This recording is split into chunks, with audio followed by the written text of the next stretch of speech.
స్వాతంత్రించుకునే కృపద ఇచ్చండి అయ్యా. యోర్దాను దాటినట్లుగా అయ్యా నతడి సంవత్సరం ఆయన వాగ్దానంలో చేదపుచ్చుకొని మా కుటుంబాల్లో దీవెనలు ఆశీర్వాదాల మేలు మెండుగా దయచేయమని మహిమ ఘనత ప్రభావం మీరు చెల్లించండి. మీకే చెల్లిస్తున్నాను తండ్రి. అయ్యా సేవకురాలు మీ కాపుదల భద్రపరచండి. నోటికి గోరాధనగా మీరుండి అయ్యా వాగ్దానము అయ్యా వాక్యం వివరిస్తుండగా నీ సహాయము తోడు ఉంచి నీ కృప తోడుగా ఉంచి నడిపించమని ఈ 2025 బలంగా సేవకురాలు బలమైన వర్తమానాలు తెలియపరచబడే కృప సహాయము దయచేయమని యేసయ్య నామములో దీవెనగా వేడుకొనుచున్నాం మా పరమ తండ్రి. మరొకసారి విష్ హ్యాపీ న్యూ ఇయర్. వాగ్దానము 2025 సంవత్సరం. ఈ సంవత్సరానికి సంవత్సరం మొత్తానికి సరిపడగా ప్రతిరోజు చెప్పవలసిన మాట దేవుడు మనకి ఇచ్చిన వాగ్దానం మలాకీ గ్రంథము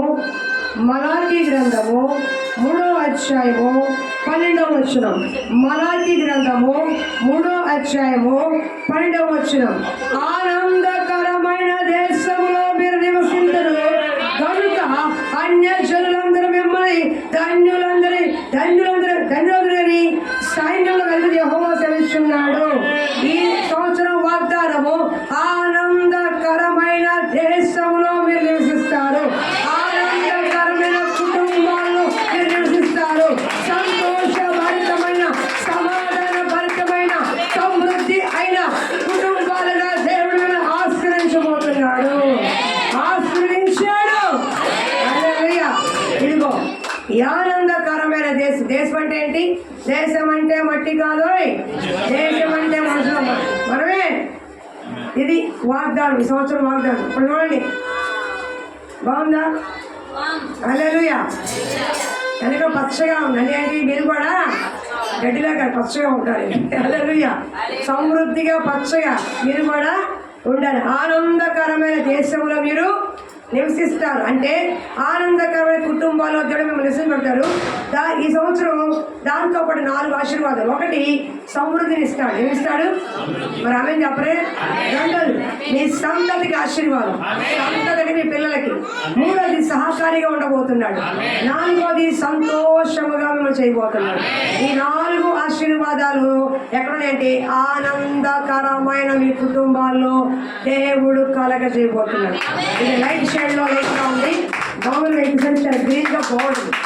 మంచి సీనరీగా ఉంది. బాగుందా లేదా? దగ్గరగా చూడండి. బాగుంది. హల్లెలూయా. సీనరీ కాదు, వాగ్దానం. నాకు వాగ్దానం బాగా నచ్చింది. మీకు అర్థమైతే వస్తుంది. అప్పుడు వినండి. మొట్టమొదటిగా ఏంటంటే ఆనందకరమైన దేశంలో మిమ్మల్ని నేను నివసింపజేస్తాను. ఇప్పుడు దేశము ఆనందంగా ఉందా? బాబు కాసేపు అరవద్దు. నా ఇంట్లో వాళ్ళ పని వాళ్ళది, మన పని మంది. వినండి. దేశము సస్యశ్యామలంగా ఆనందంగా ఉందా? బయట మరి దేవుడు ఏమంటున్నాడు? మిమ్మల్ని ఆనందకరమైన దేశంలో నివసము చేస్తాను ఉన్నాడు. ఇక్కడ దేశము కాదు, రాష్ట్రమే ఒక రకంగా ఉంది. దేశ పరిస్థితి బాగాలేదు, రాష్ట్ర పరిస్థితి బాగాలేదు, మన పేట బాగాలేదు. అయినప్పటికీ కూడా దేవుడు మీకు మాటిస్తున్నాడు, ఆనందకరమైన దేశములో పరిస్థితులు ఏమైనా ఉండొచ్చు, పరిస్థితులు ఏ విధంగా అయినా ఉండొచ్చు, కానీ నేను మిమ్మల్ని ఆనందకరమైన దేశంలో నివసింపజేస్తాను. అయితే ఆనందకరమైన కుటుంబాలుగా మీ కుటుంబాన్ని చేస్తాను. ఆ కుటుంబాలు 4 రకాలైన దీవెనలు ఇస్తాను. అర్థమవుతుందా? దేశము అంటే దాని పక్కన కుటుంబం పెట్టుకోండి. దేశం అంటేనే కుటుంబం. కుటుంబం బాగుంటే దేశాలు బాగుంటాయి, కుటుంబం బాగుంటే దేశాలు బాగుంటాయి. కాబట్టి ఆనందకరమైన కుటుంబాల్లో మనము నివసించే వారముగా ఉండాలి. ఎప్పుడైతే దేవుడు మీ కుటుంబాన్ని ఆశీర్వదిస్తాడో ఈ 4 ఆశీర్వాదాలు మీ కుటుంబంలో ఉంటాయి. బాగా వినండి అమ్మా, బాగా వినండి. దేవుడు మీ కుటుంబాన్ని ఆనందకరంగా చేస్తానన్నాడు. ఎప్పుడు సంతోషం కలుగుతుంది ఆ వ్యక్తికి? బాధల్లో ఉన్నప్పుడు, దుఃఖంలో ఉన్నప్పుడు సంతోషం వస్తుందా? రాదు. ఎప్పుడు? ఆ సమస్య తీరినప్పుడు, ఆ బాధ తొలగినప్పుడు, ఆ బలహీనత పోయినప్పుడు, కుటుంబంలో నువ్వు అనుకున్న విధంగా సంతోష సమాధానము దేవుడు ఇచ్చినప్పుడు, అప్పుడు మీ కుటుంబాలు ఏమొస్తుంది? ఆనందం, సంతోషం వస్తుంది. అలాగే మీ కుటుంబాలు 4 కార్యాలు ఈ సంవత్సరం దేవుడు చేయబోతున్నాడు. బాగా శ్రద్ధగా వినండి. అప్పుడు ఈ వాగ్దానం మీకు అర్థమవుతుంది. ఒకవేళ మీకు వాగ్దానం ఏదో ఆనందకరంగా అన్నాడు, అసలు మీ మొహాల్లోనే ఆనందంగా అనిపించడం ముందు. మీ కుటుంబం తర్వాత సంగతి, మీ మొహాల్లోనే ఆనందే. ఎంత ప్లెజెంట్గా ఉండాలి. మీ పైన స్మైల్ ప్లేస్ ఉండాలి లేదా? మీరు ఆనందం కూడా మీ ఫ్యామిలీ బాగుంటుంది. మీరే నీరసం ఉంటే ఎట్లాగా ఏం ఆనందాలు దిక్కుమాలు ఎప్పుడు ఏం ఆనందం ఏం దిక్కుమాలు ఎప్పుడైతే బాగుంటారు. ఆ పాత్రం అంటే చెప్పింది మా కుటుంబాలు ఇట్లాగే ఉంటుంది. అది ఇంత విచారంగా ఉంటే మీ కుటుంబాల్లో ఆనందము కలగదు. ఇది దేవుడు చెప్పిన మాట. నేను తిరగరాసేవాడు ఆయన ఎటువంటి పరిస్థితి తిరగరాసి నీకు ఆనందాన్ని ఇస్తాడు. మాత్రమే కాదు, ఈ 4 ఆశీర్వాదాలు ఈ కుటుంబాలు చేస్తాడు. ఏం ఆశీర్వాదం చూద్దామా? మొట్టమొదటిగా 4 ఆశీర్వాదాలు. ఈ 4 ఆశీర్వాదాలు చివర లింక్ ఉంది. ఏం లింకు? షరతు ఉంది. లాస్ట్ చెప్తా. మనం చూడండి ఇక్కడ మలాకి గ్రంథంలో నుంచి నేను దాన్ని వివరించట్లా, గ్రంథం వివరించట్లా. గ్రంథం చాలా ఎక్కువగా ఉంటుంది. ఈ ఒక్క పాయింట్ పట్టుకొని వాగ్దానం కాబట్టి ఆనందకరమైన దేశంలో మీరు నివసిస్తారు. అప్పుడు ఏం చేస్తారంట? అప్పుడు అన్యజనులు మిమ్మల్ని చూసి వీళ్ళు ధన్యులు అంటారంట. ఏమంటారు? మిమ్మల్ని చూసి మీ కుటుంబాల్లో కలిగిన ఆనందం చూసి, సంతోషం చూసి, సహాయ సహకారం చూసి తోటి వారు, ఇరుగు పొరుగు వారు వీరు ఎంత గొప్ప భాగ్యవంతులు, ఎంత గొప్ప ధన్యవంతులు అని మిమ్మల్ని చూసి సాక్షి చెప్తారంట. ధన్యులు అంటే దేవుని ప్రజలు అని అర్థం. మీరు ధన్యులు అయ్యండి అని అర్థం ఏంటి? దేవుని ప్రజలు, దేవుని బిడ్డలుగా మీరు ఎంత సంతోషంగా ఉన్నారు, దేవుని ప్రజలకి అంత ఆనందంగా ఉన్నారు. అబ్బా మీలాంటి ఆనందం మాకు కావాలని అన్యజనులు మిమ్మల్ని చూసి దేవుడి నామాన్ని మహిమపరిచే కార్యాలు మీకు ఈ సంవత్సరం దేవుడు చేయబోతున్నాడు. చూద్దాం ఎన్ని కార్యాలు, 4 కార్యాలు ఏం చేస్తారు చూద్దాం. మొట్టమొదటి చూడండి ఏముంది? సమృద్ధి. ద్వితీయోపదేశ కాండం 8, 7, 10 త్వరగా తీయండి. ద్వితీయోపదేశ కాండము 8 అధ్యాయము 7, 10. నేను త్వరగా ముందుకు వెళ్ళిపోతాను. దయచేసి కొంచెం కోఆపరేషన్ చేయండి. ఎవరో చదివి నేను చదువుకుంటాను. కొంచెం గొంతు స్ప్రెడ్ అవుతుంది ప్లీజ్. ద్వితీయోపదేశ కాండం 8వ అధ్యాయము 7వ వచనం. నీ దేవుడైన యెహోవా. బాబు నేను చదివేటప్పుడు నాకంటే ముందు మీరు చదవాలి, లేదా నేను చదవడం మొదలుపెట్టిన తర్వాత మీరు ఆపాలి. కంటిన్యూ చేయకూడదు. ఓకే? నీ దేవుడిని యెహోవా నిన్ను మంచి దేశంలో ప్రవేశపెట్టును. అది నీటి వాగులను, లోయల నుండి, కొండల్లో నుండి పారు ఊటలను, అగాధ జలముల దేశము. అది గోధుమలు, ఎవరు, ద్రాక్ష చెట్టు, అంజూరపు చెట్టు, దానిమ్మ పండ్ల గల దేశము, ఒలీవ నూనెయు తేనెయు గల దేశము. కరువు అనకుండా నువ్వు ఆహారం తినుము దేశము. హల్లెలూయా. కరువు అంటే నీ కుటుంబం ఆ దేశంలో ఇది లేదు అనకుండా ఆహారం తినే దేశం అంట.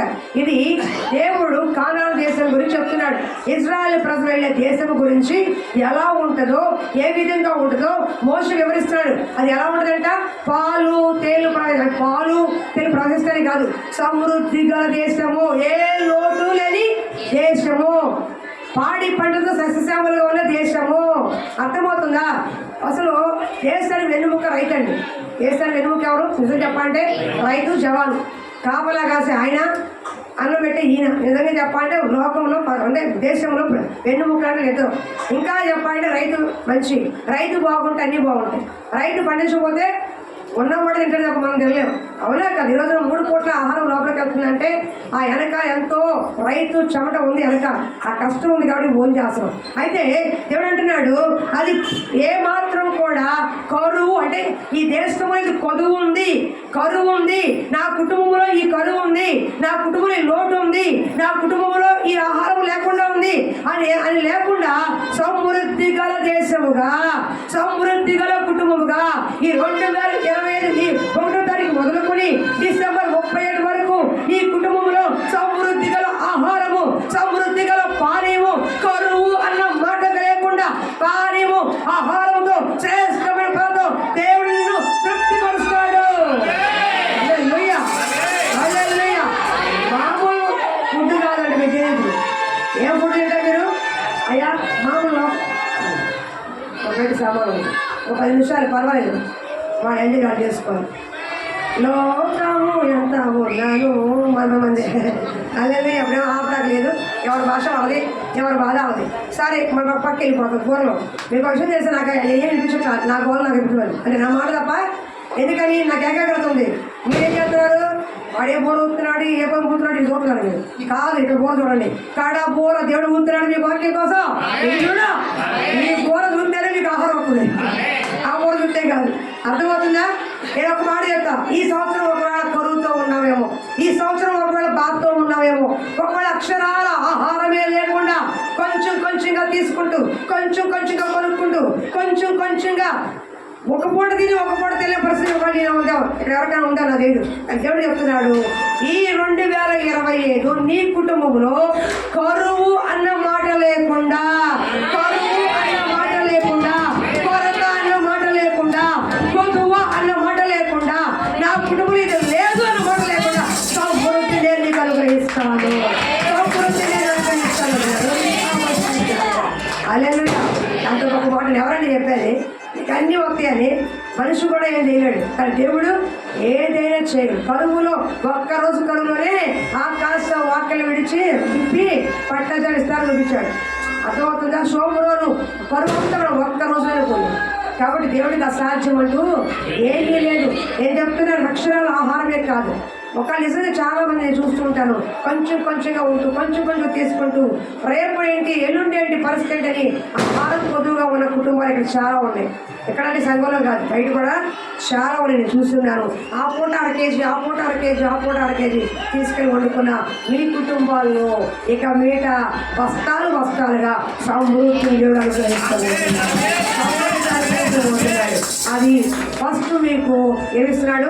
లోకపరమైన ఆహారం సమృద్ధిగా ఇస్తానన్నాడు. అది ఎలాంటిదంట? ఏ కొదువ లేని ఆహారము, శ్రేష్టమైన ఆహారము. ఇప్పటి వరకు ఒక పచ్చడి వేసి తిన్నావేమో, ఒక కూర వేసి తిన్నావేమో, ఒక చారు వేసి తిన్నావేమో. ఇక్కడ అలా కాదు, శ్రేష్టమైన మిక్కిలి విలువైన మంచి ఆహార పదార్థాలు ఎలా ఉన్నాయో ఈ రోజు మొదలుకొని 1కి 4 కూర వేసి తింటాడు. ఒకటికి 4 రకాలు తినేంత ఆర్థిక స్తోమతి మీకు దేవుడు సమృద్ధిగా అనుగ్రహించుగా. ఈ రోజున ఏ విషయాలు సమృద్ధిస్తున్నాడు చూడండి ఒకసారి. తక్కువ చూడండి, ఆదికాండం 9:7. సమృద్ధిలో 3-4 రకాలు, సమృద్ధిలో 4 రకాలు. ఆదికాండం 9:7 త్వరగా తీయండి. ఏ విషయాలు సమృద్ధినిస్తాడు?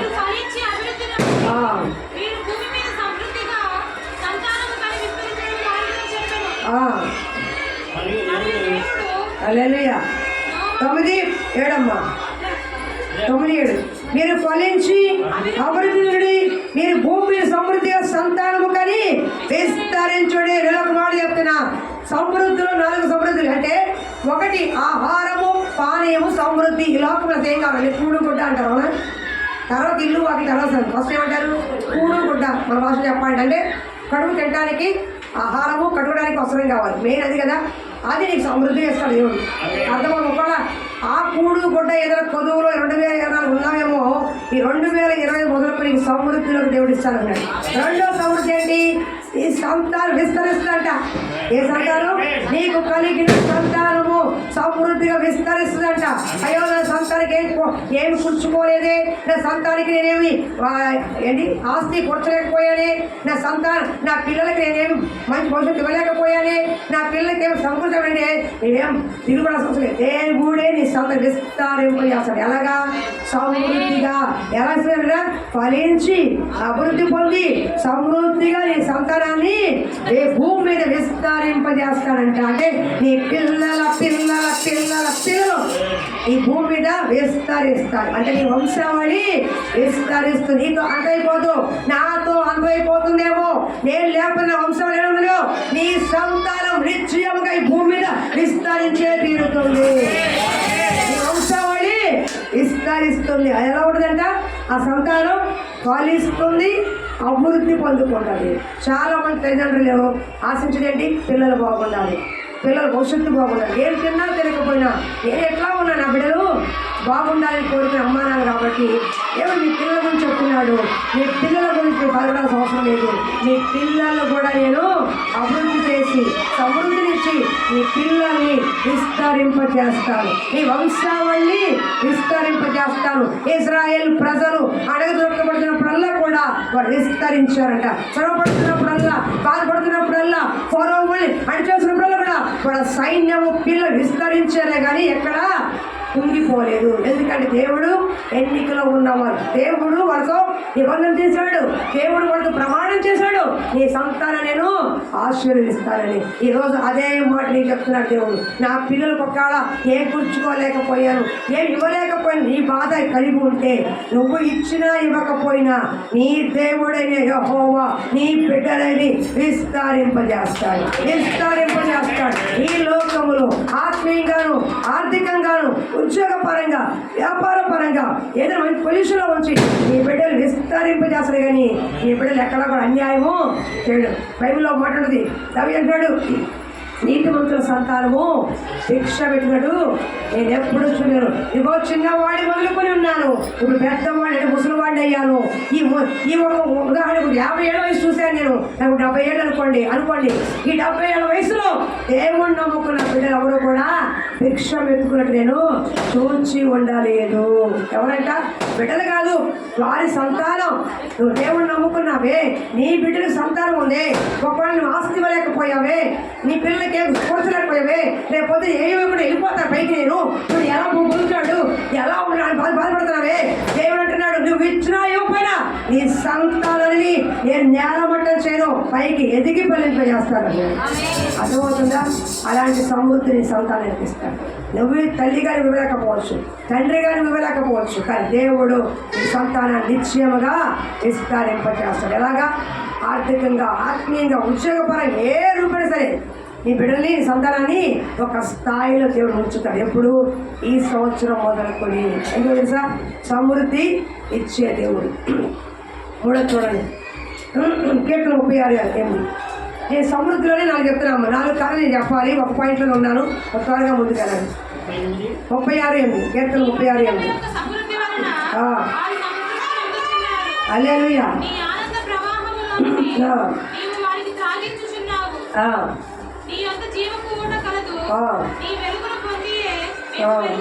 ముప్పై ఆరు ఎనిమిది అదే కదమ్మా, చెప్పమ్మా ఒకసారి. 36:8.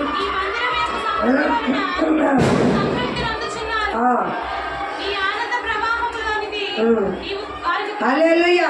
మందిరం యొక్క సంతృప్తి వల్ల సంతృప్తి అంటే మూడోది ఏంటి? ఆత్మీయ ఆహారంతో నువ్వు సంతృప్తి చెందిన వ్యక్తిగా ఉంటావు. నువ్వు మందిరానికి వస్తున్నావు, ఒక ఆకలితో వెళ్తున్నావేమో, బాధతో వెళ్తున్నావేమో, ఎవరు నాతో మాట్లాడలేదని అనుభవంతో వెళ్తున్నావేమో. ఈ రోజు మొదలుకొని మందిరంలో వచ్చినప్పుడు దేవుడు తన కృపా వాక్యం అనే సమృద్ధి నీలో కలగజేస్తాడు. తన కృపా వాక్యాన్ని నీకు ధారాళముగా ఇస్తాడు. తన మందిరంలో నిన్ను ఆనందింపజేస్తాడు. తన మందిరంలో తన వాక్కు చేత నీకు సంతృప్తికరమైన ఆత్మీయ ఆహారం దేవుడు అనుగ్రహిస్తాడు. హల్లెలూయా, హల్లెలూయా. వచ్చినప్పుడు ఆకలితో వస్తావు, వచ్చినప్పుడు బాధతో వస్తావు, వచ్చేటప్పుడు వేదంతో వస్తావు, వచ్చేటప్పుడు ఒక ఆశతో వస్తావు, తిరిగి వెళ్ళేటప్పుడు సమృద్ధిగా తిరిగి వెళ్తావు. దేవుడు నాతో ఉన్నాడని, నాతో మాట్లాడాడని, నా జీవితానికి ప్రమాణం దొరికిందని సంతృప్తి చేత, సమృద్ధి చేత నువ్వు బయటికి అడుగు పెట్టబోతున్నావు. ఉదాహరణకి రోజు దేవుడి వాక్యం ఏంటి? నేను ఆనందకరమైన దేశంలో నేను నివసిస్తాను. ఎక్కడంట? మనం ఎక్కడ చేస్తున్నాం? ఉదాహరణకి మనం పేటలు వేస్తున్నాం కదా, మన పేటలు ఎవరన్నా ఆనందకరమైన పేట అంటారా? ఆనందమే, ఆధారపేట ఆనందమే అంటారు. ఎవరన్నా ఏం పేట అమ్మ అంటారు అడిగితే. ఇప్పుడు మారింది అనుకోండి, దేవుడి వల్ల నిజం చెప్తున్నాయి. ఒక దినానిది సువార్త పేట, ఆనందమే పడేది. ఇంకొద్ది సంవత్సరాలే, మొత్తం పేటీఎం అంతా రాయిపోతారు. ఎవరుంటారు ఇక్కడ? ఎవరంటారు? డాక్టర్లు, ఇంజనీర్లు, చదువుకున్న వారు, ఎడ్యుకేషన్ సువార్థికులు, అభిషిక్తులు, గొప్పవారు ఎక్కడో బెంగళూరు ఉద్యోగం వస్తుంది. ఎక్కడ మీలంటే ఆర్ఆర్పేట. అది ఎప్పుడో విన్నానే, చూడగా ఇప్పుడు లేదని. ఆర్ఆర్పేట రండి, ఉద్యోగాలు ఇస్తాం, రండి వ్యాపారం అని వాళ్ళే ఆహ్వానించే స్థాయికి ఇస్తారు. ఎందుకు తెలుసా? ఎక్కడైతే అట్టడుగునుకున్నామో మనం దాన్ని మళ్ళా దేవుడు లేవనెత్తే. ఎందుకంటే ఎటువంటి మనిషి దేవుడే మార్చాలి. ఎటువంటి పరిస్థితులు దేవుడే మార్చాలి. కాబట్టి నీకు మూడవ ఆశీర్వాదం ఏంటంటే సార్, నీ వాక్య సమృద్ధి. దేవుని మందిరంలో వాక్యం చేత నిన్ను తృప్తిపరుస్తాడు. వచ్చి వెళ్ళిపోవడం, అర్థం కాకుండా వెళ్ళిపోవడం, అవగాహన లేకుండా వెళ్ళిపోవడం, ఏదో చెప్పారు కదా, వచ్చాం కదా, విన్నాం కదా, వెళ్ళిపోతాం అని కాదు. చక్కగా అర్థమైన రీతిలో నీకు కావాల్సిన మాటని నీకు విన్నది చేసి నేను సంతృప్తి పరచు తన వాక్యం ద్వారా పంపిస్తాడు దేవుడు. తన కృపా వాక్యమైన సమృద్ధిని నీలో నివసింపచేస్తాడు. ఒక ఆత్మీయ ఆహారంతో నిన్ను తృప్తి. కొండ తేనె కంటే, జుంటే తేనె ధరల కంటే దేవుని వాక్యం మధురమైంది, మధురమైన అలాంటి మధురమైన వాక్యంతో నిన్ను సంతృప్తి పరుస్తాడు. హల్లెలూయా, హల్లెలూయా, హల్లెలూయా. 4 చూడండి అక్కడే, కొలసి 3:6, కొలసి 3:16 త్వరగా ఎందుకంటే కొలసి రాసిన పత్రిక 3:16, కొలసి రాసిన పత్రిక 3:16. సౌండ్ ఎక్కువ వెళ్ళిపోవాలి. సంగీతముతోనూ కీర్తనతోనూ ఆత్మసమైన పద్యముతోనూ ఒకరిని బోధించు బుచ్చడుతూ కృప సహితంగా మీ హృదయంలో దేవుని గురించిన గానం చేస్తూ సమస్త విధములైన జ్ఞానముతో క్రీస్తు వాక్యం మీలో సమృద్ధిగా నివసింపనీయుడే. ఏ వాక్యం ఉండాలంటే మీలో, ఏముండాలంటే మీలో సమృద్ధి ఏముండాలంట? క్రీస్తు వాక్యం. ఏముండాలి దొరకమ్మా? క్రీస్తు వాక్యం, దేవుని వాక్యం మీ హృదయంలో సమృద్ధిగా కలుగునుగాక. హల్లెలూయా, హల్లెలూయా. ఒట్టిగా రావడం కాదు, దేవుని యొక్క వాక్యాన్ని హృదయం మోసుకునేవాళ్ళు. ఎలాగా? సమృద్ధిగా. అది మీ జ్ఞానంతో నింపేది, మిమ్మల్ని ఒక మార్గంలో మంచి వారు నడిపించేది, అనేకులకి ఒక మార్గదర్శిగా ఉండేది. కాబట్టి ఆ కృపా వాక్యాన్ని, జ్ఞాన వాక్యాన్ని, క్రీస్తు వాక్యాన్ని మన హృదయంలో సమృద్ధిగా నింపాలంటే ఒకటి మీ వాక్యం చదవాలి. ఫస్ట్ ఏం చేయాలి? ప్రతిరోజు వాక్యం. ఎందా చూస్తున్నాను, శ్రీనివాస్ గారు చదివేస్తున్నాను, పేజీ తిరిగే చెప్తున్నాను. ఏదో చదువుతున్నారు బాబు, చదువుతున్నారు. నేను ఒకసారి సీరియస్ చదువుతాను, ఎందుకు అనుకున్నాను. మొత్తానికి ఏదో వాక్యం చదువుతున్నాను, సంతోషం. మరి ఏం చేయాలి? ప్రతిరోజు కృపా సమృద్ధి వాక్యం ఏం చేయాలి? అవుతున్నాం క్యాలెండరీ వాక్యం కాదయ్యా, ఈ వాక్యం. వాక్యానికి కూడా ప్రేమించండి. అమ్మయ్య, ఈరోజు ఎంత గొప్ప వాక్యం చేయడం, క్యాలెండరీ వాక్యం అంతే. అబ్బా, ఎంత వాక్యం చేయాలి, ఎంత ఫీల్ అయిపోతారు నేను వాక్యం చేశాను. అది కాదమ్మా, ప్రతిరోజు 2 అధ్యాయాలు చదవాలి. ఈ కృపా వాక్యం మీలో సమృద్ధిగా ప్రవహిస్తే మీకు కూడా అది ఆత్మీయంగా, ఆర్థికంగా, ఆరోగ్యపరంగా, కుటుంబపరంగా అన్ని విషయాల్లో దేవుడు సమృద్ధినిస్తాడు. సమృద్ధి వాడు ఏం చేయాలి? మనం ఏం చేయాలి? దేవుని వాక్యానికి చెవి ఒగ్గాలి, దేవుని మాటకి చెవి ఒగ్గాలి. దేవుడు ఏం చెప్తున్నాడో. ఇప్పుడు ఏమన్నాడు దేవుడు? అరే అబ్బాయిలు మనదా కష్టపడ్డారు, మనదా కష్టపడ్డారు, బాధపడ్డారు, ఎవరు పడ్డారు. ఇప్పుడు ఏమంటారంటే 2025 మీకు నేను సమృద్ధి ఇస్తా. ఏ విషయంలో ప్రభువా ఏడుతున్నావో, దేవాదేని ఏడుతున్నావో నేను చూసా. ఇప్పుడు ఏం చేస్తా? ఈ 2021 నీకు సమృద్ధి ఇచ్చేస్తా.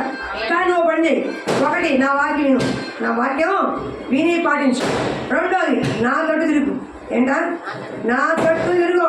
మీరు నా తట్టు తిరిగితే నేను మీ తట్టు తిరుగుతా. అదే ప్రభావ మీరు ఇలాగే ఉన్నాడంటే కాదు, లోకకాలం కాకుండా నా తట్టు, నా వైపు, నా మార్గం వైపు, నా సత్యం వైపు నువ్వు తిరిగి ఉండగలిగితే ఈ సమృద్ధిగా అన్నీ మీకే వస్తాయి. అసలు ఆనందకరమైన దేశము, కుటుంబము నీదే అవుతుంది. చిన్న పరలోపం నీ ఇంట్లో ఉంటుంది. అబ్బాయి నుంచి మరి ఉంటారా? నేను 4 భాషలే చెప్పా. కింద కండిషన్ ఏం చెప్పాను? ఆయన తట్టు తిరగాలి.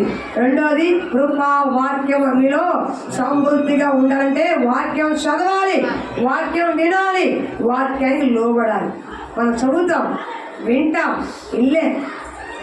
నేను మోనార్కి అడుగులో కదా, నేను మోనార్కి, నా మాటే లేదు. అయ్యా బాబు, ఒకసారి నీ పేరు దిక్కు, ఒకసారి పైకి లేసి నిద్రపోదు. నా పక్కన నిద్రపోయి ధైర్యం నీకు అంటే చూస్తాను. అరే ఎంత ధైర్యం నీకు అని నేను వచ్చినట్టు చూస్తా ఉండండి, చూస్తా. అర్థమవుతుందా? అది రెండోది 1 Timothy 17, 25, 27. హల్లెలూయా, హల్లెలూయా. ఇప్పుడు ఏం చెప్తున్నా నేను? మీ సంతతిని చెప్తున్నా. ఏం చెప్తున్నా? సమృద్ధి. ఏ విషయాల్లో? సమృద్ధి. రెండోది ఏంటి? 1 దినవృత్తాంతములు 17:25-27. రెండోది సంతతికి. అమ్మ వినండి, రెండో ఆశీర్వాదం ఏంటి? సంతతికి. సంతతి ఏంటి? సంత కాదు, ఈ సంతకం తగలయ్యా, ఈ సంతకం. సంతతి అంటే సమం ఏంటి? పిల్లలు అని అర్థం. నీ పిల్లలు చెప్పు ఏంటండి? నీ సంతతికి అంటే నీ పిల్లలకు దేవుడిచ్చే ఆశీర్వాదాలు. అమ్మా వినండి, మొట్టమొదటిగా నీకు కలిగే సమృద్ధి చెప్పాడు దేవుడు. రెండోది ఏంటి? నీ సంతతికి. నాకేంటి లాభం? నాకు బాగానే ఉంది, నా పిల్లలకేంటి ఏంటి? నా పిల్లలకేంటి? నీ పిల్లలు కూడా వస్తుంది. చూడండి, 1 దినవృత్తాంతములు 17:25 నుండి 27 చూడండి అమ్మా.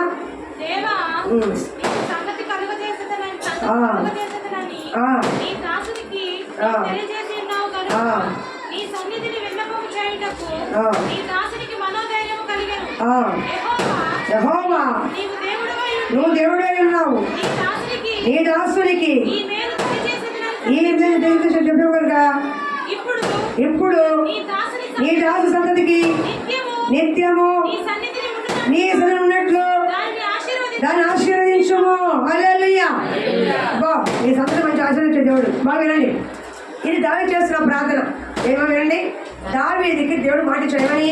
కానీ బాబు దావీదా, ఇప్పుడు నువ్వు మహారాజుగా ఉన్నావు కానీ నీతోనే పోదు, నీ కొడుకును కూడా మహారాజు చేస్తా. నీ సంతతి కూడా నీకు సింహాసనం ఇచ్చా, నీతోనే పోదు. నీ సంతతి కంటే నీ పిల్లలు, నీ వారసత్వానికి కూడా ఈ సింహాసనము, ఈ అధికారము, అష్టైశ్వర్యాలు, ఘనత, ప్రభావం ఇస్తాను ఆ పైన అని దావీదుకి దేవుడు మాట ఇచ్చాడు. ఎంత ఒక భాగ్యం అండి, అవునా కాదా? వారసత్వం చచ్చిపోతున్నాడు. రాజకీయ నాకు వారసత్వం, సినిమా వాడు వారసత్వం అని ఆయన చండాలో కూడా మేకప్ వేసి మీరు పెట్టేస్తారు. ఆడకి అసలు రాజకీయం తెలియకపోయినా వాడు నేర్పించాడు. ఎట్లా కాదు, దేవుడే ఆశీర్వదించి నీ సంతానాన్ని దేవుడు ఆశీర్వదించి వృద్ధి చేస్తాడు. అంటే అక్కడ అర్థం ఏంటంటే నీ సంతతిని దేవుడు ఆశీర్వదించి తన సన్నిధిలో నిలబడే అవకాశం ఇస్తాడంట. ఉదాహరణకి నీ పిల్లలు నీ మాట ఎట్లా, నీ పిల్లలు నీ మాటకి లోపడట్లా, వాళ్ళు చర్చికి రావట్లా, మందిరానికి రావట్లా, వాళ్ళు ఇష్టానుసారంగా ఉన్నారు, ఏమాత్రం లోపడే తత్వం లేదు, ఏమాత్రం ఆశ లేదు. అలాంటి సంతతిని కూడా దేవుడు తన సన్నిధిలో నిలబెట్టుకొని వారికి కూడా శ్రేష్టమైన ఆశీర్వాదం దేవుడిస్తాడంట. అర్థమవుతుందా? నీకు మాత్రమే కాదు, నీ సంతతికి. దావీదు చూపిన కృప నీ బిడ్డలకు కూడా చూపుతానయ్యా అని అర్థం. నీకు చూపిన కృప, నీకు చూపినటువంటి ఆశీర్వాదం నీ తర్వాత నీ బిడ్డలకు కూడా నేను ఇస్తాను. ఒకవేళ నా పిల్లలు లేకపోతే ఏమైపోతారు, నేను లేకపోతే ఏమైపోతాను అనుకోవద్దు.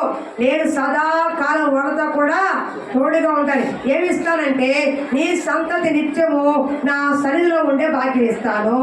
అంటే రోడ్డుగా తిరిగినా పర్వాలేదు, రౌడీగా తిరిగినా పర్వాలేదు, అది ఎట్టగానో ఉన్నాయి, వాడిని తీసుకొచ్చి ఏం చేస్తాను? నేను నా సన్నిధిలో నిలబెడతాను, నా సన్నిధిలో వాడిని నిలబెట్టుకుంటాను, వాడిని ఆశీర్వదిస్తాను, యోగ్యమైనడిగా చేస్తాను, వాడికంటూ ఒక అధికారం ఇస్తాను, వాడికంటూ ఒక ఘనత ఇస్తాను, వాడికంటూ ఒక విలువలు ఇస్తాను. నీకు మాత్రమే కాదు, నీ సంతానాన్ని కూడా నేను ఆశీర్వదిస్తాను.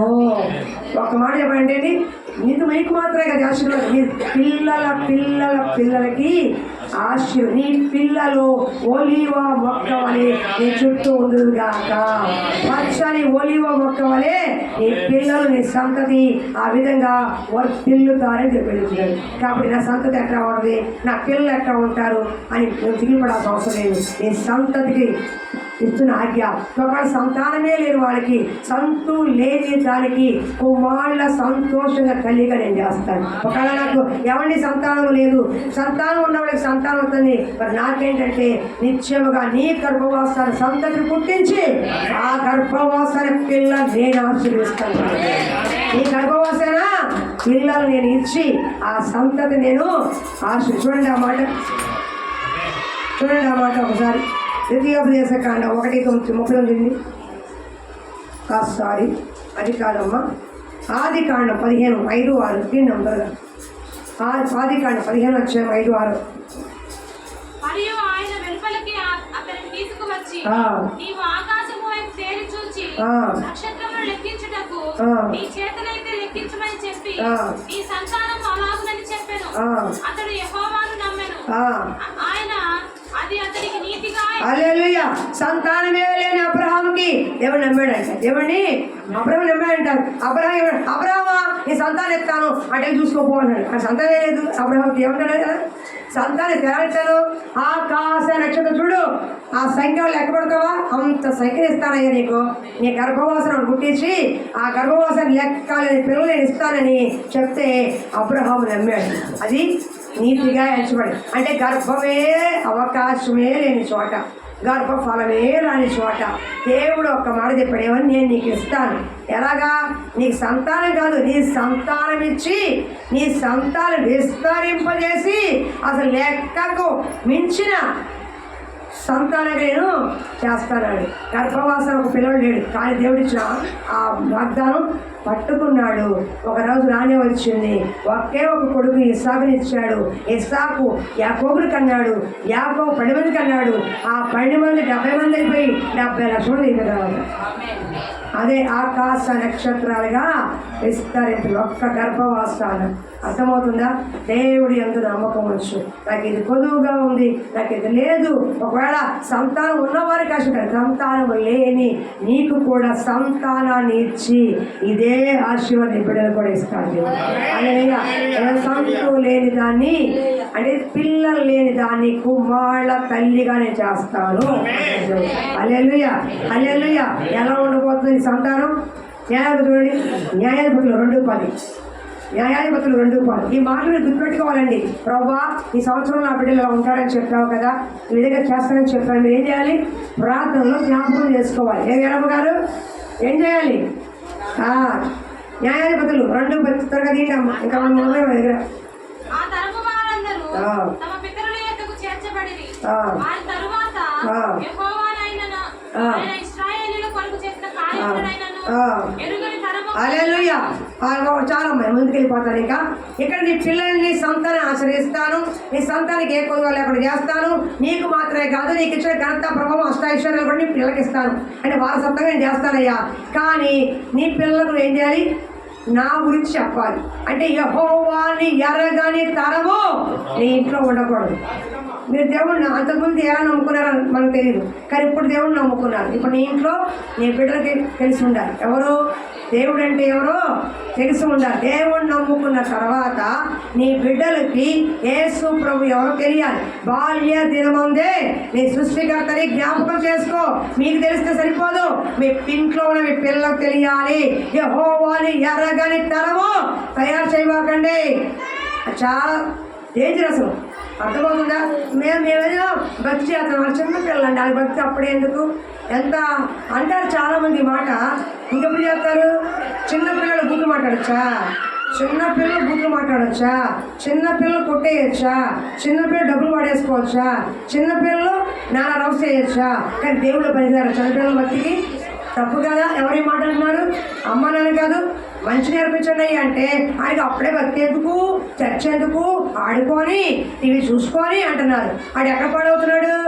లోకంలో పాడవుతున్నాడు. సాతాను చేతికి అప్పగిస్తున్నావు, తీసుకెళ్ళి మందిరంలో అడుగు పెట్టకుండా, సండే స్కూల్ పంపించకుండా యెహోవాని ఎరగని తరము నువ్వే తయారు చేసుకుంటున్నావు. నీ కుటుంబంలో జాగ్రత్త సుమా. నీ బిడ్డల్ని, నీ పిల్లల పిల్లల్ని 128 అంతా మీకు ఆశీర్వాదం. మీ కుటుంబానికే నీ పిల్లల పిల్లల పిల్ల నేను ఆశీర్వదిస్తానండి. ఎప్పుడు అంటాడు? యెహోవాని ఎరగని తరం అయితే కాదు, వారు కూడా. ఇప్పుడు మా అమ్మ దాకా ఎదిగారు, వాళ్ళ బట్టి నాకు వచ్చు. ఒక నా పిల్లలు ఉంటే నేను వాళ్ళకి నేర్పినాను. ఇప్పుడు నా పిల్లలు ఒక అక్షరాల సరైన నేను కనకపోయినా మీరందరూ నా పిల్లలు. వాక్యం ద్వారా మిమ్మల్ని కన్నారు, వాక్యం ద్వారా మిమ్మల్ని అప్పగించారు. మీ అందరికీ ఏం చెప్పాలి? నేను యెహోవాని ఎరగని తరం చెప్పకూడదు, దేవుని మీకు ధారాళంగా చెప్పాలి. దేవుడి సువార్తలు మీకు చెప్పాలి, దేవుడి మాటలు మీకు చెప్పాలి. యెహోవాని ఎరగని తరం మందిరాలు తయారు చేయకూడదు. మీకు అర్థమవుతుంది? అలాగే ఇప్పుడు పిల్లలు పెళ్ళిళ్ళు అయిపోయినాయి, పెద్దవాళ్ళు అయిపోయారు, వాళ్ళు తెలియన దేవుడు వదిలేయండి, తెలుసుకుంటారు. ఇంకా చిన్నవాళ్ళు పెద్దలు ఉంటారుగా, ఇంట్లో పిల్లలు ఉంటారుగా, మీ తర్వాత చిన్నపిల్లలు పుట్టుంటారుగా, చిన్నపిల్లలు ఉంటారుగా, మనవరాలు ఉంటారుగా. వాళ్ళకి ఏం చేయాలంట? నిశ్చయముగా దేవుడి గురించి చెప్పాలి. నువ్వు కూర్చున్నప్పుడు, నుంచున్నప్పుడు, పడుకున్నప్పుడు నీ దేవుడిని యెహోవా మాటలు వాళ్ళకి చెప్పాలి. వాళ్ళ ఇంట్లో భాషకంగా ఉండాలి అని చెప్పాడు దేవుడు. ఏం చెప్తున్నారు? మీ అమ్మని కొట్టు, మీ తాతను తిట్టు, మీ అమ్మమ్మని పెట్టు. ఏంది సరే ఎంత బాగా కొట్టావరా, నీ తాత ఆడుకుంటేవాడు, ఆడిపోయాడు 15 ఏళ్ళు అవుతుంది. ఇప్పుడు తాత ఇళ్ళలో ఉన్నాడు, ఎలా ఉన్నాడు? ఇళ్ళలో ఉన్నాడు. కొట్టరా, కొట్టు. ఇప్పుడు శివుడు పల్లె, రేపు పెద్ద అయ్యాక బయట పూజ అయిపోయింది నీకే. ఆడవాడు బయటలు కొట్టి తర్వాత తినకూడదు. అంత కమలం వచ్చింది అంటే నేర్పించే విధానం ఎవరు నేర్పిస్తున్నారు? ఆడెవడో నీ అమ్మ అబ్బా మా అబ్బాయి ఎంత తిడుతున్నాడు, ముద్దులు తింటున్నాడు, దిక్కుమా ముద్దులు, అదే ముద్దులు, అదే ముద్దులు ఆ అంటుంది. ఎంత ముద్దుగా తిడుతున్నాడో పూతు కూడానా? ఆడిన 4 ఏళ్ళు వచ్చిందన్నమాట. నిజంగానే ముద్దుగా అవ్వకుండొచ్చు, రేపు అనకూడని మాట 4 అంటాడు. కూర్చోకుండా కత్తి లోపల దిగిపో. అప్పుడు ఏదో ఏదో చెప్తున్నాను, పిల్లలైన వారికి మంచి నేర్పించాడు.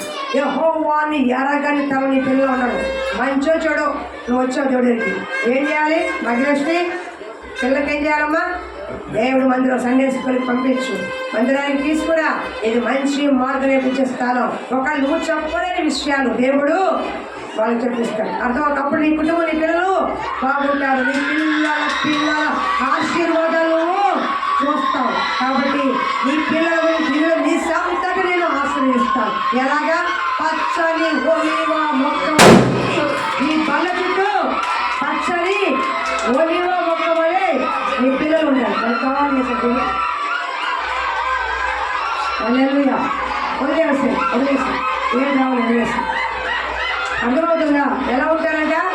నీ పచ్చని ఒలివ మొక్క వలె. 3వ వెళ్ళిపోవడం నేను కూడా త్వరగా ముగిస్తాను, ఘోరంగా ఉంది కాబట్టి. ఇంకా వేయండి. కీర్తన 17 ఇక్కడ తప్పండి, మీకు 17 అని సరి చేసుకోండి. 118 7 దొరకమ్మా. ఇంకా 2 మాటలే ఉన్నాయి. నా ఇంకా చూడు, 5 స్టార్ నీకే, 5 స్టార్ నీకే, 5 స్టార్ నీకే. హల్లెలూయా. కీర్తన 118 7 అమ్మని బయట చదువుతాడు. ఎందుకు చెప్తాను? కీర్తన 118 7. హల్లెలూయా. యెహోవా నా పక్షం వహించి నాకు సహకారి అయి ఉన్నాడు. యెహోవా నా పక్షం వహించి ఆయన నాకు సహకారి అయి ఉన్నాడు. సహకారి అంటే సహాయం చేయవాడిగా ఉన్నారు. ఎవరుంటారంట? నాకు సహాయం చేసేవాళ్ళు ఎవరు లేరు, ఆదరించే వాళ్ళు ఎవరు లేరు, నన్ను పట్టించుకునే వారు ఎవరు లేరు, నన్ను ప్రేమించే వాళ్ళు ఎవరు లేరు, తిన్నా ఉన్నా అడిగే దిక్కు లేదు అనుకున్న వారిని జరుగుతున్నాడు. నేను నీ పక్షాన ఉండి నీకు సహకారిగా ఉండి నేను నీకు సహాయం చెరువాడు. నేనమ్మా పోరాపు అల్లెలుయ్య. ఫోన్ చూసేసాను, వార్తలు చూసేసాను. ప్లీజ్ ఒక 10 నిమిషాలు నేను చూడండి. వాక్యం మర్యాద ఏం చెప్తున్నానమ్మా? తండ్రి లేని వారి పిల్లలకి సహాయకుడు. ఇప్పుడు నాకు ఎవరున్నారు? ఇప్పుడు సింగిల్గా ఉన్నదాన్ని చెప్తున్నాను, ఒక ఒంటరిగా ఉన్నా. నాకు సహాయం ఎవరు? దేవుడే. నేను పడిపోతున్నా, లేస్తున్నా, పక్కకి చెప్తున్నా, కూర్చున్నా, బయటికి వెళ్తున్నా, దేవుడు ఎవరు నాకు? నా పక్షమున సహకారిగా ఉన్నాడు. ఎప్పుడు నేను బలహీనంగా ఉంటానో నన్ను లేపే సహకారి, నేను ఎప్పుడు కుంగిపోతూ ఉంటానో బలపరిచే సహకారి, ఎప్పుడు నేను ఒంటరిగా బాధపడుతూ ఉంటానో నన్ను ఓదార్చే సహకారి, ఎప్పుడైతే నేను ఒంటరిగానే ఫీల్ అవుతుంటానో నా పక్కన తోడుగా నిలబడే సహకారి, కుంగి అన్ని విషయాలలో నాకు సహకారిగా తోడున్నాడు. నా శత్రువు నా మీద లేచినప్పుడు నా పక్షం వహించి నా శత్రుని అడగదొక్కే సహకారి ఆయనే. అంటే భర్త లేని వారికి, విధవరాండ్రికైనా, తండ్రి లేని వారికైనా మాత్రమే కాదు, అన్నీ ఉండి కూడా నేను ఎవరు పట్టించుకోవట్లేదు, నేను ఎవరు చూడట్లేదు. మోహన్ రావు గారు వచ్చి అమ్మ అంకాలమ్మ భోజనం చేశారా, ఈ దిక్కుబడి వారానికి ఒకరు ఎగ్జామ్ అవడం, రాత్రి వారు ఆవిడ బండి వేసుకొని పోతూ ఉంటాడు. కానీ ఏమ్మా ఎలా ఉన్నావు, కాళ్ళు నొప్పులు తగ్గినాయా, అన్నం తిందామని ప్రేమగా ఒక్కడ కూడా వీడే సహకారి. పక్కన బయలులో ఉన్నాడు అనుకున్నాడు. అవునా? సహకారి అంటే ఏంటి? ఇదిగో సహాయం చేసేవాడు. భార్య ఏమో చేయాలంట, నీకు సాటి అయిన సహకారి ఎవరు? భార్య. భర్త కూడా సహకారి. ఒకళ్ళు సహకారులుగా ఉండాలి కుటుంబంలో. ఈ సంఘంలో విశ్వాసమైన మనం సేవకులైన మీకు మేము సహకారులుగా ఉండాలి. కుటుంబంలో అన్నదమ్ములు ఎలా ఉండాలి? సహకారులుగా ఉండాలి. మొత్తానికి దేవుడితో మనకు ఎలా ఉండాలి? ఆయన మనకు సహకారిగా ఉండాలి. నువ్వు చెయ్యలేని విషయాలు, చేతగారి విషయాలు, నీ వల్ల కాని విషయాలు నీ పక్కన నిలబడి సహకారిగా ఉండి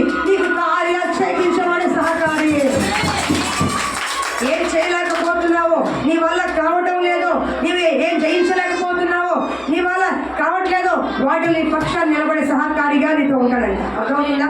సహకారి అంటే చేదోడు వాదుగా ఉండేవాడు, నీ పక్కన అన్ని విషయాల తోడుగా ఉండేవాడు, నీకు సహాయకరంగా నిలబడేవాడు. ఒకవేళ మనుషులు ఎవరు కూడా లేకపోతే ఒకసారి ఈ సేవలు ఎన్నోసార్లు ఒంటరిగా వెళ్ళిపోయాను. ఇప్పటికీ ఒకసారి నేను ఏడుస్తూ ఉంటాను. మంచి సహకారం నాకు ఇంకా లేకపోవాలి. ఎందుకంటే సార్ ఒక మాట చెప్తే తక్కువ పనిచేసేవాడు లేదు.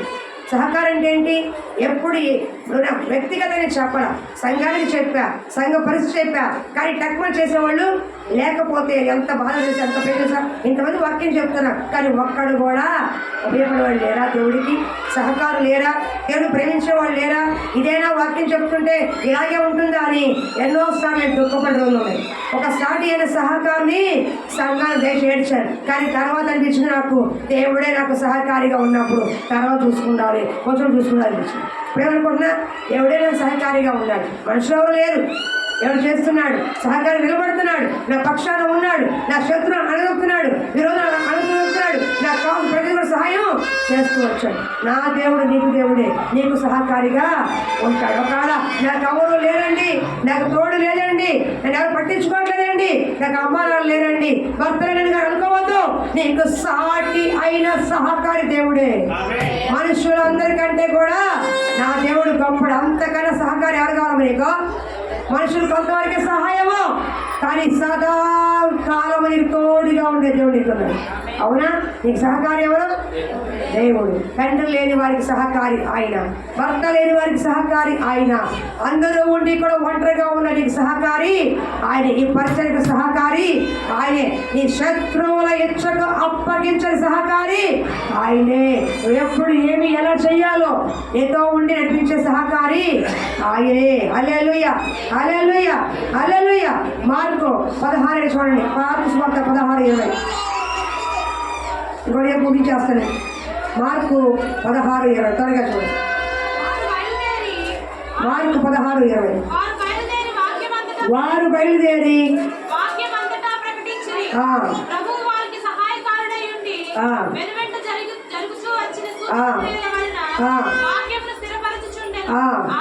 హల్లెలూయా, హల్లెలూయా. ఏమన్నాడు? ప్రభు వారికి సహకారుడై ఉన్నాడు. ఎవరికంటే శిష్యుడికి. వినండి, యేసు ప్రభు వారు పరిశుద్ధాత్మ వెళ్ళిపోయినప్పుడు యేసు ప్రభు పరిశుద్ధాత్మ ద్వారా సహకారిగా ఉన్నాడు. ఎవరికి? అపోస్తులకి. వారి అద్భుతం చేస్తున్నారంటే, సూచకాలు చేస్తున్నాడు ఎవరి వల్ల? పరిశుద్ధాత్మ దేవుడి సహాయంతో ప్రభు వారికి సహకారిగా ఉన్నాడు. వీడు వాక్యం చెప్తున్నాడు నేను ఒక ఆడపిల్లగా. ఎలా? పరిశుద్ధాత్మ దేవుడు సహకారిగా ఉన్నాడు కాబట్టి నా జ్ఞానంతోనో నా ఆలోచనతోనో నేను చెప్తే వ్యర్థమైన మాట్లాడి ఒక మనిషిని కట్టలేవు. కానీ దేవుడు వాక్యం సహకారిగా నాకు ఉండి, నాతో ఉండి, నాలో ఉండి ఆ వాక్య ప్రభావం మీలోకి వచ్చి అది మీలో ఫలింపజేస్తుంది కాబట్టి సహకారిగా ఉన్నాడు. కాబట్టి ఈ 6 ఏళ్ళు కూడా నేను ఇక్కడ నడుస్తూ వచ్చాను. అర్థమవుతుందా? సూచక క్రియలు చేయాలన్నా, వాక్యం చెప్పాలన్నా, ధైర్యంగా నిలబడాలన్నా, అనేక శ్రమ కట్టుకోవాలన్నా పరిశుద్ధాత్మనే సహకారి నా పక్షాన నీ పక్షాన ఉంటేనే. లేదంటే మనం ఆత్మజుగా పడిపోతాం. సుమా కట్టుకోలే సేవ మామూలు కాదు. అన్నీ చేస్తేనే మాట్లాడి వస్తూనే ఉంటాయి. కాబట్టి ఈరోజు మొదలుకొని ఈ మాట అనుకోవద్దు. ఏమని? నాకు ఎవరు లేరు, నాకు తోడెవరు లేరు, నాకు ఇవి లేరు. అసలు అంటూ దేవుడే వస్తానని అక్కడికి ఎవడు కావాల్సిన? దేవుడికైనా సాటిన అన్నారా? దేవుడికైనా బాహుబలి అన్నారా? ఆయన బాహుబలంగా ఎవరు గొప్పతుందా మన మనవుల్లో? అలాంటి దేవుడే నీకు సహకారిగా, సహాయకుడిగా, నీ పక్షాన నీతో ఈ సంవత్సరం అంతా ఉంటానంటాడు. జీవితకాలం అంతా ఉంటానంట. అంతకన్నా ఏం కావాలి? అయినా సరే మమ్మ పట్టించుకోలేదు, మా అయ్య పట్టించుకోలేదు, నా పక్క పట్టించుకోలేదు. అసలు పుట్టినరోళ్ళే మర్చిపోయారు. ఎంతసేపు ఇదే ఏమైనా ఎదురుగా వాళ్ళు కనిపించడం. ఎక్కడో పండగ పిల్లలు అడుగుతారు. పండగ పిలవలేదు, చీర కట్టలేదు, సార కట్టలేదు. ఎందుకని? దేవుడే నీ పక్షాలు ఉంటే అంతకంటే అధికంగా దేవుడు నీకు ఇస్తాడు. వాళ్ళు ఇస్తే మహా ఎంత కొట్టుతారేమో. చీర పెట్టినప్పుడు చీరే, తర్వాత వెళ్ళిపోయి ఓడి అయిపోతుంది. పెట్టినప్పుడు చీరే 2 ముందుకు అయితే ఓడి, పెట్టినప్పుడు లుంగి తల కవైపోతాయి. అర్థమవుతుందా? అర్థమవుతుంది. ఏంటండి? పెట్టాలి కాబట్టి పెట్టాం. నాసిరకం పట్టలు ఏం పట్టలు పెట్టాలి, మొహం పెట్టాలి కాబట్టి ఒకటి ఒకటండి టవలో నుండి పడేస్తాము, పిరి పడితే అంతే. మంచి బట్టలు కూడా కాదు, నాశనం బట్టలు. కానీ ప్రభు నీకు తోడుగా ఉంటే నీకు కావాల్సిన సమస్తం ధారాళంగా ఇస్తాడు. కాబట్టి ఏమనుకోవాలి, ప్రభు నాకు సహకారుడు, ప్రభు నాకు సహాయకుడు. నేను ఎప్పుడు బలహీనుడు, అప్పుడు నాకు దేవుడు నా పక్షాన ఉన్నాడు, నాకు తోడుగా ఉన్నాడు. నాకు భయం అంటే నాకు దిగులంటే నాకు పక్కన ఎవరున్నారు, నా దేవుడు ఉన్నాడు. ఆ ధైర్యం వస్తే అంత దమ్ముడు తెలుసా. మనకేమన్నది, మా అబ్బాయి లేడు, మా అమ్మాయి లేదు, మా ఆయన లేడు, మా పక్కింటి వాళ్ళు లేరు, ఇలా వస్తుంది. మనుషులు చూసినంత కాలం నీకు భయమే, దిగులే. ఎవరు చూడాలి నువ్వు? దేవాతి దేవుని చూడు. ఎవరు చూడాలి? దేవాతి దేవుడు. ఆయన నీకు సహకారిగా ఉంటాడు. ఒకవేళ సహాయము లేని నీకు ఈ రోజు మొదలుకొని అన్ని విషయాల్లో తండ్రిగా, ఆత్మీయ భర్తగా, స్నేహితుడిగా, దేవుడిగా నీకు నాకు సహకారిగా ఉండబోతున్నాను. హల్లెలూయా. 4వ చెప్పు ముగించి అసలు టైం అయిపోతుంది. ఇవాళ మనం తిరుగుపోతాం. ప్రకటన 21:4. ప్రకటన షార్ట్గా చెప్పుకుంటూ వెళ్ళిపోతున్నామా. ప్రకటన గ్రంథం 21:4. ప్రకటన గ్రంథం 21:4 త్వరగా తీయండమ్మా. అయిపోయింది. ప్రతి భాష అయ్యా అదేంటయ్యా అడుగుతావు, మొక్క ఎగిరిపోతున్నాడా. ఆయన వారి కన్నుల ప్రతి భాష బిందు తుడిచివేయును, మరణం ఇక ఉండదు, దుఃఖమైనను ఏడుపైనను వేదన అయిన ఇక ఉండదు, నిత్య సంతోషం మీ కళల మీద ఉంటది, నిత్య సంతోషం పరలోకములో ఉంటది. 4వది సంతోషముగా ఉంటారు. ఎలా వినవండి సార్? అయ్యో నా శివప్ప పడిన పడుతుంది చక్కగా. Very good. అలా నవ్వాలి. ఓకే. బాగా పక్కన మరి. హల్లెలూయా. ఈ రోజు నీ మొక్కలు నోటి నిండా నవ్వు ఉండును గాక, నవ్వు సరదాగా ఉండును గాక. హల్లెలూయా. వినండమ్మా, ఇక్కడ అంటే ఇది పరలోకాన్ని సూచించే మాట. అక్కడ ఏముంటుందంట, ఇక్కడ ఈ లోకంలో వేదన ఉంటుంది, బాధ ఉంటుంది, దుఃఖం ఉంటుంది. కానీ పరలోకములో వేదన, బాధ, దుఃఖం, ఏడుపు ఏముండదు. ఒకే ఒకటి సంతోషం, ఒకే ఒకటి ఆనందం, ఒకే ఒకటి పరమానందం. పరమానందం అర్థమవుతుందా? ఏముంటుంది? ఎందుకని అక్కడ ఎవరుంటారు? కుళ్ళు కుచిస్తాలు ఉన్న మనుషులు ఉండరు, దగాకోరులు ఉండరు, మోసగాళ్ళు ఉండరు, రాజకీయ వెలుబోట్లు ఉండవు. ఒకే ఒకటి స్తుతి, మహిమ, ఘనత కలిగిన దేవుడు మాత్రమే సింహాసనుడై నీ కోసం చూస్తూ ఉంటాడు. దేవుడు ఎంత పరసం నీకు ఎప్పుడు అనిపించిందా ఎవరు చూడాలని? అలాంటి అనిపించదు. సినిమా హీరోని చూడాలి, ఆయన చూడాలి, హీరోని చూడాలి కాదు, అదిగా చూడాల్సింది. అడగండి, అర్థం ఏమడగాలి? నేను అడిగే దేవుడు చాలాసారి, బాబా నా ఇంట్లో నేను భరించలేకపోయారు, నేను ఎలా భరించబోయ్యా, నిన్ను చూడాలనుకుంటా. ఒకటి నాకు కనిపించు, లేదా నేను చచ్చిన పర్వం తీసుకుని మీరు మొహం చూపించాక ఇప్పుడు కాదులే పోయినాక. నీకు అర్థమవుతుందా? నన్ను మనుషులు భరించలేకపోయారు, నన్ను భరించావు కదా, నీ ముఖము నేను చూడాలి, నీ ముఖము నేను చూడాలయ్యా, ఒక్కసారి నీ ముఖదర్శనం నేను చెయ్యాలి అని ఆశ నేను ఒకసారి కన్నీటికి అడిగా దేవుడిని. ఒకరోజు చూస్తా దేవుడు పరలోకంలో. హల్లెలూయా. అప్పుడు నా ఆనందమే ఆనందమే పరమానందమే, ఆశ్రయపురమైన యేసయ్యా నీలో, ఆపత్కాలములన్నిటిలో ఆలరించిన అక్షయుడా నీకే స్తోత్రము. అలా పాడుకుంటాం మనం. ఇక్కడ బాధ ఏమడు, అది పరలోక సంతోషం. భూమి మీద కూడా ఉండదంటే ఎంతసేపు ఏడిపోయారు ఈ కుటుంబంలో, ఎంతసేపు దుఃఖమైనా నా మొహాన్ని సొంతం ఏ వంట చేసినా మెచ్చుకునేవాళ్ళు లేరు. ఎంత బాగా గుడ్డ ఉతికినా, గుడ్డ అంటే బట్టలు గుడ్డ నీ భాషగా, గుడ్డ ఉతికినా ఏమి లేదు, ఏం ఉతికావు ఇంత మురిగిపోలేదు ఇంకా అంటారు. వంట చేసినా మెచ్చుకునేది లేదు, గుడ్డ ఉతికినా మెచ్చుకునేది, అంటూ బరా తోవి అరిగిపోయి చేతులు అరిగిపోయినా మెచ్చుకునేది లేదు. ఇల్లే ఇలా మొహాన్ని సంతోషంగా పడిసేవాళ్ళు. ఎలా మెచ్చుకోవాలి, ఎప్పుడు మెప్పించాలి, వీళ్ళ బతుకు తగలయ్యా, నా జీవితం అంతా కూడా ఏడిపోయినా, నా జీవితం అంతా కూడా ఇంతేనా, నేను సంతోషంగా ఉండాలేనా గొప్పవాళ్ళు వాపోతున్నా నీ జీవితంలో దేవుడు అంటున్నాడు, నీ ఇంటి వారితో సంతోషంగా ఉంటావు, మెచ్చుకోని వారు నేను ప్రశంసిస్తాను. ఎప్పుడు ఎరగని భర్త హాయ్ డార్లింగ్ కూర ఎంత బాగుందో అంటాడు. ఎప్పుడు వండలేదు ఈ కూర ఎంత బాగుందో, అబ్బా శారీ ఎంత బాగుంది, ఎప్పుడు చూడలేదు ఇంత అందంగా శారీలో అంటాడు. మెచ్చుకునే రమ్మండి అమ్మాయి, మెచ్చుకుంటాడు. మీకు సంతోషం వద్దా? సంతోషం వద్దా మీకు? ఆ రెడ్డి గారు పొడి వేరు తిరిగాడు. రెడ్డి గారి పని అంతే, పాపం కూర్చుంటాడు ఆయన. వేరమ్మ గారి కట్టి శారీ చూస్తా ఉంటా, చీర బాగుంది, ఫుడ్ బాగుంది, సూప్ బాగుంది, టీ బాగుంది, చెప్పి ఆవిడకి ఏమైపోయింది? లవ్ అయిపోయింది ఆవిడ. సరే నిజం చెప్తున్నా, ఆడవాళ్ళకి అల్ప సంతోషం. కొంచెం కూర బాగుందంటే సంతోషపడతారు.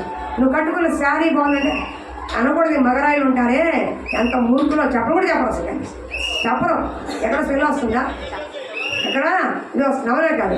కాబట్టి నీ కుటుంబంలో ఏ సంతోషము లేదా బాధపడుతున్నావో ఈ సిల్లిగా చెప్పాను. నీ పిల్లల ద్వారా సంతోషం బాధపడుతున్నావా? నీ బిడ్డల ద్వారా మీరు సంతోషిస్తాడు.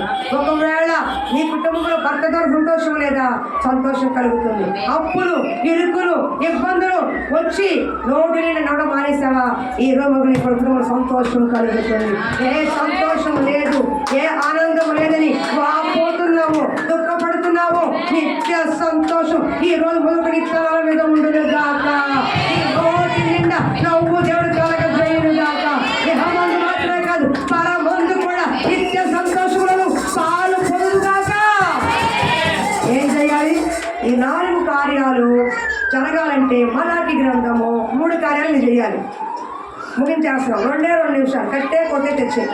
మలాకి గ్రంథము 3వ అధ్యాయము 12 3 కార్యాలు కండిషన్ అప్లై కాదమ్మా. 3:7 మీ పితరుల నాటి నుండి మీరు నా పెట్టడం గైకొనక వాడిని త్రోసివేతుడి. అయితే మీరు నా తట్టు తిరిగిన నేను మీ తట్టు తిరుగుతుంది. వినండమ్మా, ఈ 4 ఆశీర్వాదాలు ఈ సంవత్సరం ఈ వాగ్దానం నెరవేర్పుకి మొట్టమొదటిగా దేవుని తట్టు తిరగాలంట. మీరు ఎక్కడున్నారు ఇప్పుడు? లోకం తట్టు ఉన్నారు.